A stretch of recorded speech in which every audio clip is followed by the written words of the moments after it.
Ayun, ayun, ayun, ayun, ayun. Hi guys, good day ulit sa inyo. Topic natin ngayon is all about po sa mga dividend stocks. Okay, so pag-usapan po natin yung ating mga trending stocks, si Apollo, si Bito, medyo gumaganda yung galaw. So, napakahalaga po na magbasa tayo ng libro about sa stocks. Trading man or investing kasi yun po yung magiging fundamentals natin. So, every weekends may bago tayong indicators na dinidiscuss dito sa ating trading vlogs. So, pag-usapan nga po natin kung anong meron dito sa gain natin na 29,000 pesos kay Metro Pacific Investments.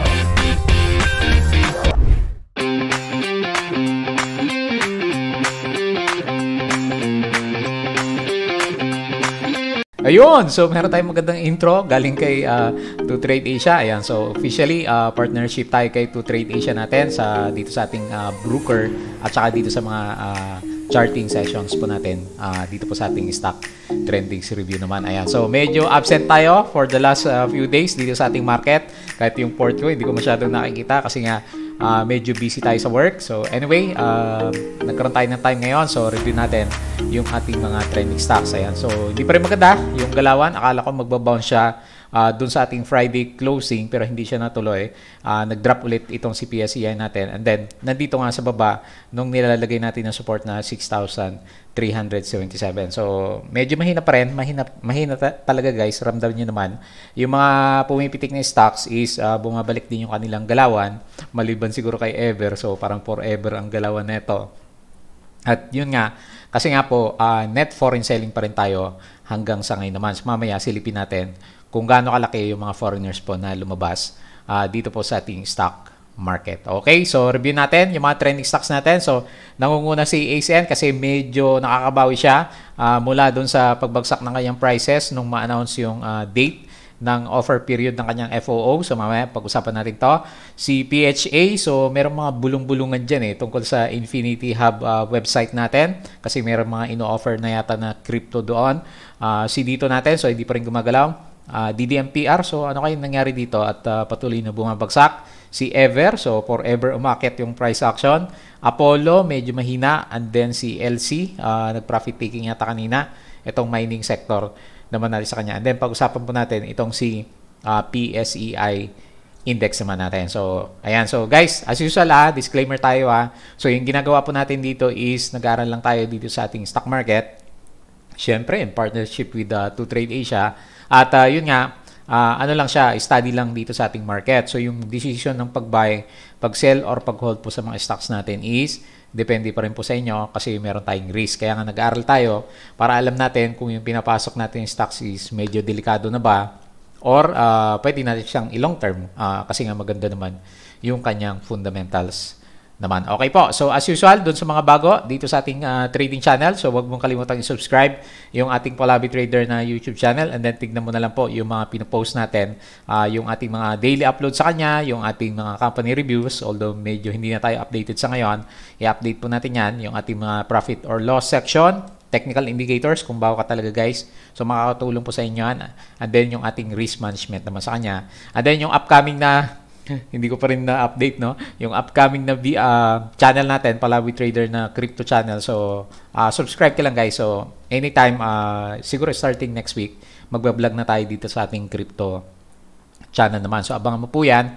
So, and then follow mo lang ako dito sa aking mga social media, dito sa ating Facebook account na Palawi Trader. Ayan, so, pinost ko kanina yung in-upload ni 2Trade Asia natin na ginawa niyang video natin. So, tignan nyo po yan. So, baka makatulong sa inyo. And then, kung gusto mo ng broker na maganda, ito si 2Trade Asia, yung ating pinupuntahan naman sa kanya. Ayan, so, meron akong personal account dito sa 2Trade Asia natin. So, follow mo din ako dito sa aking Facebook page na Palabi Trader. So, ganun din, nagpo-post pa tayo ng anything na related dito sa ating stock market naman. Okay? So, tingin tayo dito sa ating Twitter para sa mga news. Ito naman yung malimit kong gamitin. Nagre-retweet tayo para makakuha ng mga info sa mga individual na stocks galing sa ating mga brokers or mga personalities. Ayan. So, follow mo na lang ako guys.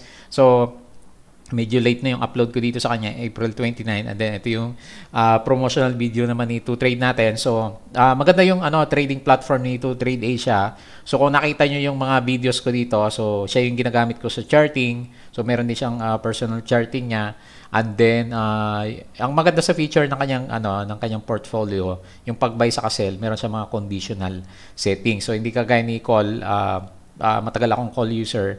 Pero yun nga, yung pinaka-feature ni call natin is yung GTC. Pero halimbawa maglagay ka ng stop loss limit sa kanya. So walang feature na ganun si CUL naman natin. Okay? So sabi ni 2Trade Asia dito sa information na nakuha natin sa kanya. So higher electricity rates for May.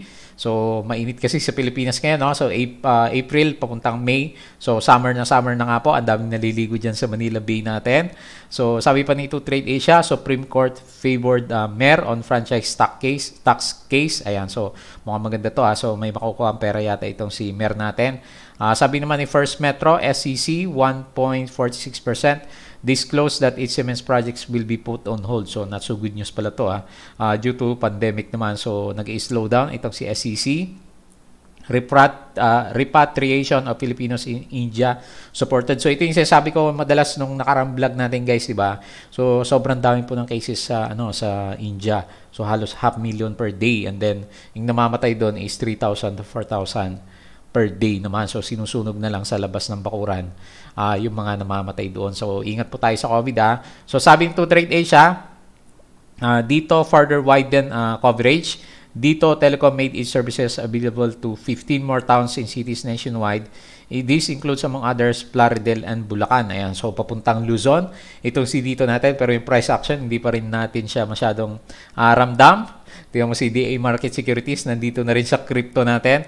So all-time high daw itong si Ethereum, si Burger natin. So nasakyan lang natin ng siguro mga more than 10% itong si Burger, pero iniwan ko na rin. Patuloy pa rin na umakit yung price action niya. So hindi ko na napansin ngayon, pero siguro mamaya bisitahin natin.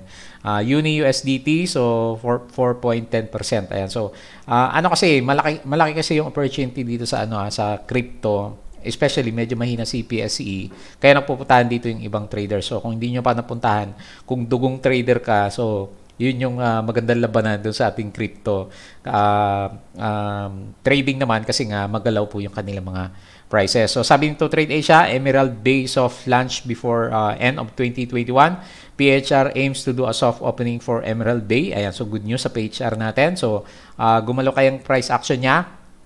Sabi ni call natin, URC first quarter income grows 13% year over year. So, eto si URC, maganda yung fundamentals niya, eh. So, hindi ko pa nakita yung price action. Pero last Friday, nabisita ko siya, maganda. CHP, operating EBITDA below call estimate. So, wala kasi masyadong construction activities.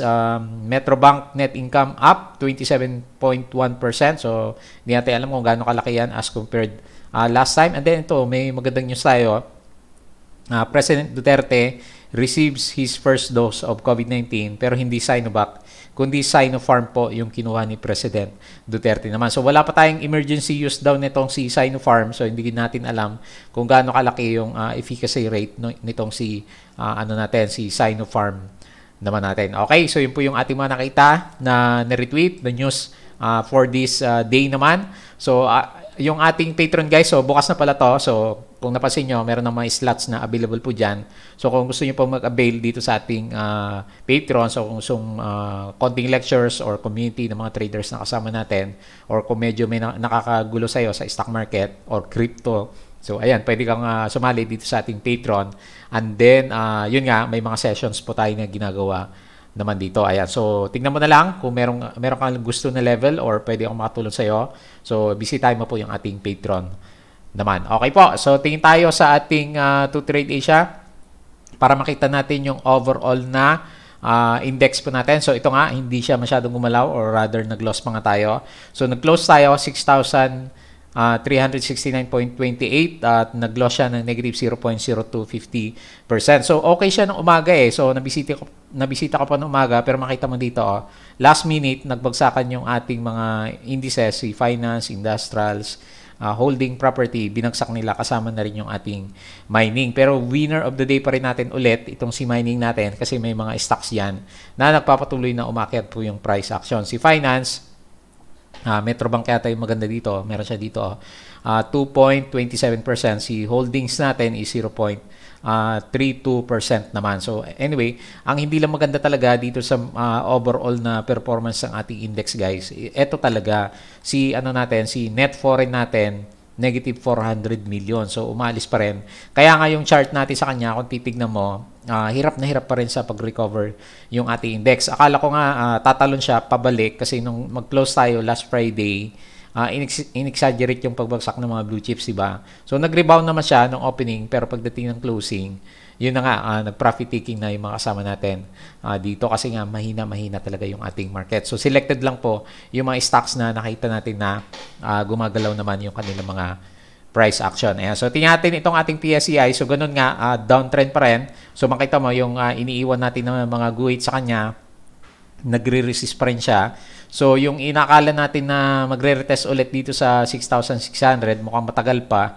Kasi ngayon, ang tinitest nitong si PSEI, yung support natin, medyo broken na nga eh. So siguro magre-retest siya 6,300 level. And then pag tinignan mo yung ating pinaka-RSI level sa kanya, hindi pa rin maganda kasi laging below RSI 50 po yung galawan. Plus makita mo, walang, as compared dito sa volume natin dito, wala sa volume ngayon itong si PSEI index naman natin. So naghanap pa rin siya ng good news, guys. Yung ating COVID cases pala bumababa. So 7,000 yung nakita ko ng cases ngayon. And then tingnan natin yung nangyari nung mga nakaraan. So pababa naman siya. So effective po yung ating MECQ, especially magkakaroon siya ng extension na 2 weeks until May 14. Hopefully bumaba ng below 4,000 cases per day naman sa Pilipinas para kahit papaano maibalik ulit nila sa normal yung ating MECQ naman. So yun pa rin nagpapahirap dito sa ating pinaka PSEI index kasi walang masyadong business eh. So anyway, selected lang po yung mga stocks na aakyat talaga. So be very selective din doon sa mga stocks na pinupuntahan naman po natin. Okay, so yung COVID cases, maganda, pabagsak yung trend. Mataas pa rin, pero anyway, good na yung ginagawa niya kasi pabagsak. Ngayon, dito sa ating US market, last Friday pala, medyo namula ito si US. Pero ngayon, makita mo, medyo nagre-recover na siya. No? So, Dow Futures 0.6%, Nasdaq Futures 0.28%, and then si S&P 500 natin is 0.5% naman. So makita mo maganda dito sa bandang Europe. Pero yung pagkapula yata ng PSE natin is mukhang sumunod dito naman sa ating Asian market. So makita mo bagsak na bagsak. So medyo na-spare pa nga si PSE kasi nauna na siya bumagsak last Friday. Konti na lang yung binagsak niya ngayon.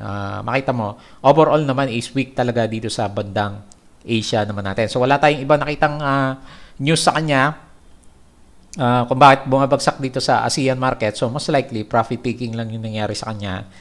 Sumabay na rin yung sentiment po ng ating PSEI index naman. So sa ngayon, maghahanap pa rin tayo ng support. So ang expectation, either magtuloy na bumagsak pa rin tayo and then retest ulit sa 6,300 level. So akala ko okay na nung nakaraan kasi yun nga nag-retest na tayo sa MA9, okay naman siya. And then suddenly bago Friday, yun nga biglang nagbagsakan po yung ating index naman. Okay po. So yun po yung ating overall picture po ng ating PSEI market. So tingin tayo dito sa ating mga trending stocks. So last day pala ng FOO nitong si ASN natin. So, ngayon or until tomorrow, yung execution ni COL Financial. So, yung nabasa ko ng FOO natin is from April 29 until May 4 kay COL Financial naman natin. And then, yung pinaka-listing date po natin kay ASN, dun sa additional na around 2 billion shares, kung di ako nagkakamali, is May 14. So, expect by that date, magko-correct itong si ASN natin, and then yung price offer niya, di ba, is 6.5. Kasi, siyempre, yung mga hindi makakahabol sa ngayon, mag-abang na lang sila dun sa ating FOO kasi nga 6.5 yung pinaka-presyo naman natin sa kanya. So, hopefully, tumaas siya para kahit papano, pag medyo nagbagsak itong si ASN in corresponding sa kanyang FOO price, hindi siya sumadsad dun sa ating pinaka 6.5 naman sa kanya. Kasi di ba nung nag-SRO naman tayo, hindi naman na pumunta sa 2.37 yung yung price action natin sa kanya, di ba? So, yun ay kung mapataas nila yung price action nitong si ASN. Pero pag ganyan, naglalaro lang siya below 7 pesos, malaki yung chance mag-retest siya dun sa ating FOO na 6.5. So malay natin, ilang araw pa naman kasi bago yung magkaroon na listing date itong si ASN. So expect mo pala magkakaroon ng ng trading halt. So hindi ko lang alam kung kailan, either before May 14, bago i-list yung ating shares naman sa kanya, di ba? Ganun nangyari last time dun sa SRO natin sa kanya, di ba? So nagkaroon ng konting trading halt or nag-reflect yung pagbagsak ng ating price action naman. So ngayon, medyo maganda yung recovery niya kasi nakahanap siya ng support dito sa 6.7. So hopefully mag-retest siya ulit dito sa 7.75 until dumating yung time ng kanyang pinaka listing date naman. So maganda yung ginalaw niya kasi na-break niya yung downtrend ng ating RSI. Makita mo dito, medyo sumulpot na itong si ASIN natin. Pero medyo bearish pa rin yung yung direction ng ating MACD. Pero meron siyang volume So parang may intention na gumalaw yung pinaka price action naman natin sa kanya. Okay, so tingnan natin itong si ASIN. Ano yung pinaka-performance natin sa kanya.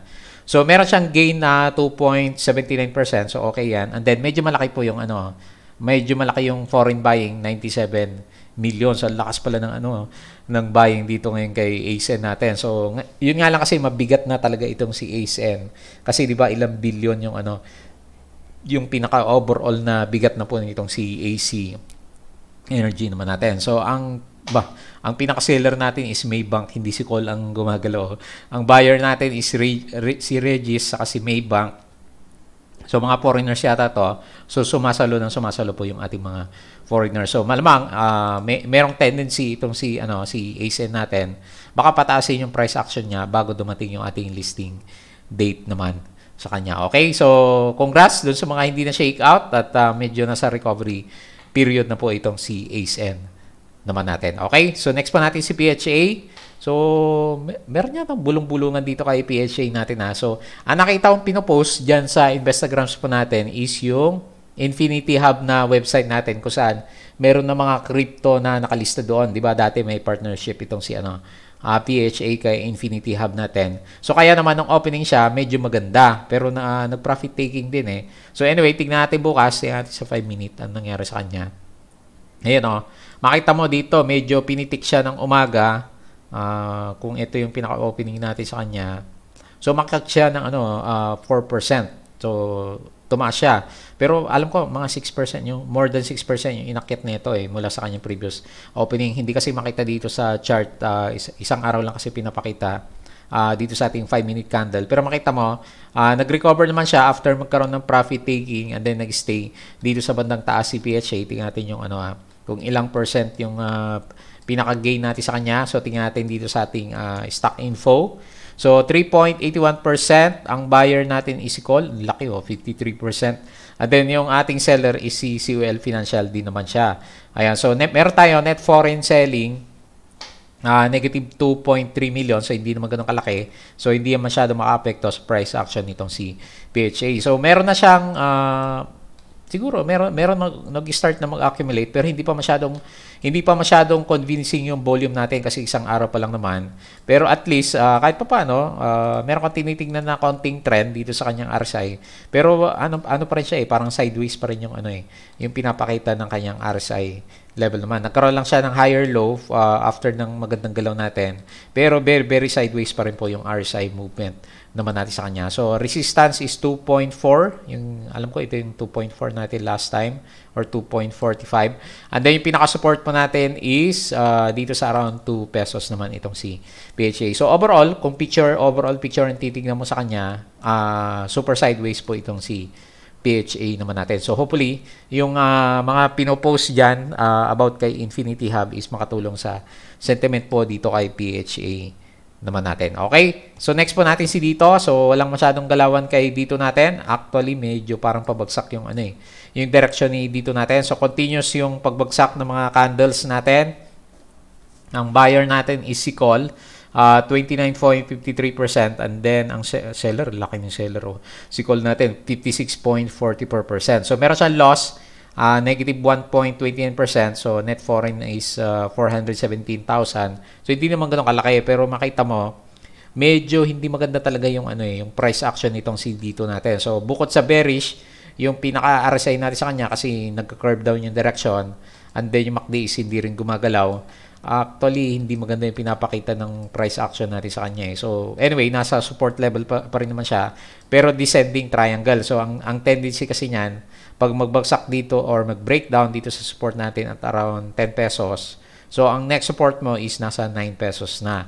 Kasi ito yung pinaka-weak ng mga last na candles naman natin sa kanya. So hindi maganda, medyo kulang sa catalyst itong si dito natin. So dito sa ating wala din siyang wala din siyang net foreign buying na makikita naman sa kanya. So ganyan lang muna, either pabagsak or siguro mag-sideways lang muna yung galawan ni dito naman natin. Until such time, 'di ba yung usapan natin last time, mag-open siya, 'di ba? So second week of May naman.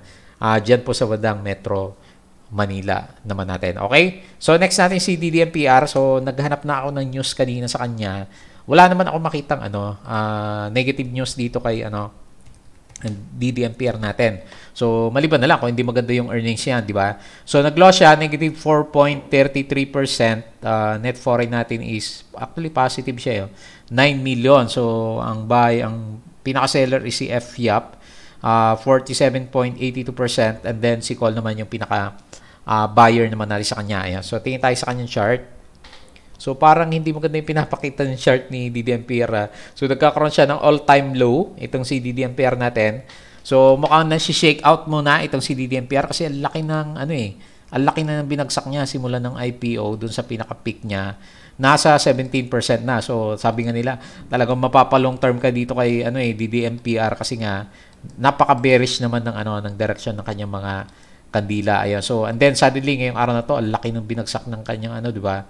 Ng kanyang price action naman. So, hopefully, dito yung pinaka-bottom niya or kung hindi pa rin niya kaya, pwede mo pang expect baka bumaba pa siya ng up to 1.9 peso level man. Yun ay kung hindi na siya or rather bumagsak pa rin siya dito sa long candle natin. Pero medyo na siya oversold na pala. So, RSI 21. So, medyo malapit na rin mag-rebound itong si DDMPR natin. So, pero kung long term ka naman sa kanya and then ang accumulation mo is, halimbawa, tranche buying ka lang, so every month lang, hindi naman yung one time na bibili ka ng million sa kanya kasi long term ka naman sa kanya. So, ma-average out din yung galawan. Pero sa ngayon, expect mo, based dito sa trend po nitong si DDMPR natin, talaga pong downtrend po yung galawan nitong si DDMPR naman natin. Okay? So, siguro kailangan mag-inject ng asset ni Boss Injap Sale second para gumalaw po itong si DDMPR naman natin. Okay? Dito tayo sa ating forever na umakyat. Ito pong si Ever natin. So, wala tayong makita nyo sa kanya guys. So, purely technicals po yung nagpapagalaw dito kay Ever naman natin. So, nakapondo siguro na maganda yung malalaki yung BP. And then ngayon, yun nga, pinag-aagawan ngayon yung price action nitong si Ever naman natin. So, nag-gain po siya 12.17%. Meron pa siyang, wala siya masyadong foreigners So, ang buyers natin is itong si Call. And then, yung pinaka-seller natin sa kanya is si CUL Financial din naman. Ayan. So, tingnan natin ulit yung chart.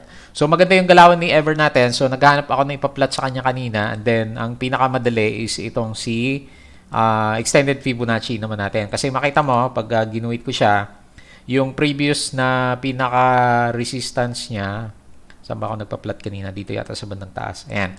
So, makita mo dito, yung 0.2 or 1 na Fibonacci level natin sa kanya, ito yung pinakauna resistance na na-break niya. At then, makita mo, based dito sa extended Fibonacci, parang meron siyang tendency na mag-parabolic until dito sa 0.24. And then, ito yung pinaka-support mo sa kanya, 0.2. So, kumbaga, kung reward, ang hanap mo sa kanya is 14%. And then, yung pinaka-risk naman natin sa kanya is mga 7%. So, maganda kasi 2:1 yung reward or risk na pwede mong i-take dito kay Ever naman natin. So, yun lang. Pag pumasok ka sa kanya, be ready lang.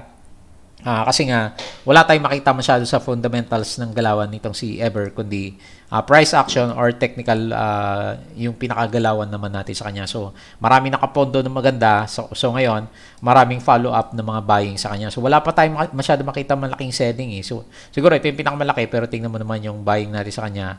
Ang lalaki ng mga buying volume nitong si Ever. And then, although overbought na siya, 78 pa lang yung pinaka-RSI. So, meron pa siyang tendency. Pero kung medyo mauntok na siya dito sa drinawin natin na trend channel sa kanya, pwede rin naman. And then, magre-retest siya dito sa 0.2 na pinaka-support level naman niya. So, ang ganda ng galaw niya, no? So, kung medyo natiis mo itong si Ever natin, actually, ito lang naman yung medyo maganda talaga yung galawan sa ngayon. So, congrats po doon sa mga nakahuli dito sa mga previous bounce niya dito sa ating mga moving average naman. Okay po, so tingin natin, meron pa sigurong igagalaw itong si Ever natin based po dito sa kanyang price action naman. Okay, so ang gain niya is 12.17%. So, next po natin si Apollo. So, ayaw yata maglayag nitong barko natin. So, pabagsak pa rin po yung direction. So, not so good. Medyo obvious yung breakdown na niya. So, ito yung pinaka-breakdown natin last time. So, yung dinodrawing natin na descending trend lines. So, parang broken na rin siya. No? Medyo broken na rin siya. So, ito yung medyo hindi maganda kasi nga pabagsak. Tapos medyo broken po yung support natin. Kahit sabihin mo na yung MA100 yung pinaka-support mo, medyo broken na siya. And then, makita mo dito sa pinaka-RSI natin, meron siyang, merong obvious na downtrend na direction. Kasama na po yung ating MACD. So, tatlo na yan. Yung price action natin, pabagsak, volume hindi maganda, 4 pala, no? And then, yung RSI natin hindi maganda. Tapos, itong MACD hindi rin maganda. So, ayan, mag-decide ka kung gusto mo siyang i-retain, kung medyo optimistic ka sa kanya, doon sa kanyang offshore mining efforts naman. So, tingin tayo sa kanyang foreign buying, saka selling. Meron ba? Wala siyang foreigners eh. So, locals lang. Nag-loss po siya ng negative 1.97%. Ang pinaka-buyer natin is si Call. So, siya din, laki ng 55.56%. Now, medyo lumalabas yung ating mga Call users. Dito po kay kay APL naman. Ayan. So medyo may warning na siya, guys. So tingnan mo yung risk na hawak mo naman siya, especially kung halimbawa nakabili ka dito sa 0.22. Sukat-sukatin mo yung risk mo naman sa kanya para naman hindi ka maipit kung medyo bumaliktad yung price action po nitong si Apollo naman natin sa kanya. Okay? So medyo bearish po tayo dito kay Apollo. And then lastly, dito kay LC. So, nag-pullback ba itong si LC natin? Ayan. Medyo nag-pullback siya. So, medyo double tap yung natin, yung undecided candle natin sa kanya. So, dahil ganyan nangyari, actually, kung ang magandang tingnan dito kay LC bukas, so, di ba, meron na siyang trend channel. So, medyo nagre-resist. Ang magandang tingnan yan, guys, bukas, kung meron siyang trend na maganda na makita ganyan, halimbawa, mag-green siya, good sign yun. So, meron siyang tendency na mag-retest ulit dito sa taas ng ating ginuguhit na trend lines naman sa kanya. Dito sa ating pinaka-uptrend na trend channel naman sa kanya. Pero pag medyo butas yan, expect mo, magkakaroon tayo na retest dito sa MA9 support level. Pero, di ba, nandito nga yung nandito yung sentiment ng market natin dito po sa ating mining sector. Ayan, so madalas kong sabihin sa mga vlog, nandito po yung mga pinaka-traders naman natin sa kanya. So, tingnan mo, ang ganda ng MACD formation. So, malayo pa naman yung blue sa red. So, hindi mo na ako kabado kapag hawak ko to. Kahit na medyo bad po yung ating candle naman sa kanya for the day. So, ang lalaki din ng volume. So, nandiyan pa yung mga traders. So, actually, expect ko nga, baka dito siya mag-retest sa 0.23. Kung matuloy na ganyang kalalaki pa rin po yung ating mga buyers dito kay LC. So, yun nga, makita nyo, sino ba yung mga natin? Si Mark, yung mga mining, medyo nag-drop pala itong si Mark. Si FNI, ano nangyari dito? Medyo nag-drop. Si Nickel, so profit taking yata dito sa sa mining natin. So puro nag-drop pala yung yung mga pinaka-mining. So anyway, hindi maganda yung galaw niya, no? So kaya siguro sumabay lahat ng Kaya nga madalas kong sabihin, guys, pag halimbawa meron ka ng hawak na mining, although nandito yung sentiment ng market, maganda medyo konting diversification. Baka kasi meron kang hawak na 4 na stocks, lahat is mining. Pag nag-correct kasi si mining, sabay-sabay yan. So, baka mas malaki yung impact naman sa'yo. Okay lang kung medyo tumuloy siya, di ba? Yung galaw niya, umakyat pa din. So, laki ng risk mo, pero laki din ng gain kung sumang-ayon sa yung galaw ng ating market naman. Okay? So, yun po yung ating mga reviews for the day. So, wala masyadong optimism dito sa ating market kasi makita mo, puro red pa rin yung candle. So, tease muna tayo dyan kasi wala pa nga yung sentiment at palabas pa rin nga po yung ating mga foreigners naman dito sa ating market naman. Okay po. So, yun lang yung ating reviews. So, nanibago tayo. May absent tayo isang araw sa kanya.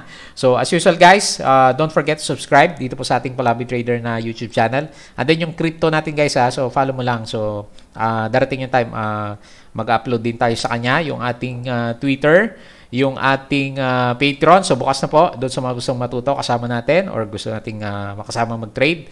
So samahan mo ako dito sa ating Facebook account na Palawi Trader, Facebook page, and then eto si si 2Trade Asia. So nakita niya kung paano ko ginagamit yung platform. So andito yung mga buy sa sell niya. Meron siyang conditional buying din. So maganda po yung mga features niya. Ayan. So tingnan mo na lang kung gusto mo siya. So parang gusto magpa-promo ni 2Trade Asia, kinausap ako last time. Kung gusto niyo ng meron tayong ilalabas na links diyan, confirm ko lang, kukuhanin ko lang yung pinaka-code niya. Yung mga gustong mag-avail po ng ating 2Trade Asia na broker account naman. Okay po. So ito naman yung gagamitin natin. So alam niyo na kung paano siya gagamitin kasi daily nakita niyo naman yung ating mga review sa kanya. Okay po. So yun lang. Maraming salamat sa inyong panonood at pakikinig. Kita po ulit tayo bukas.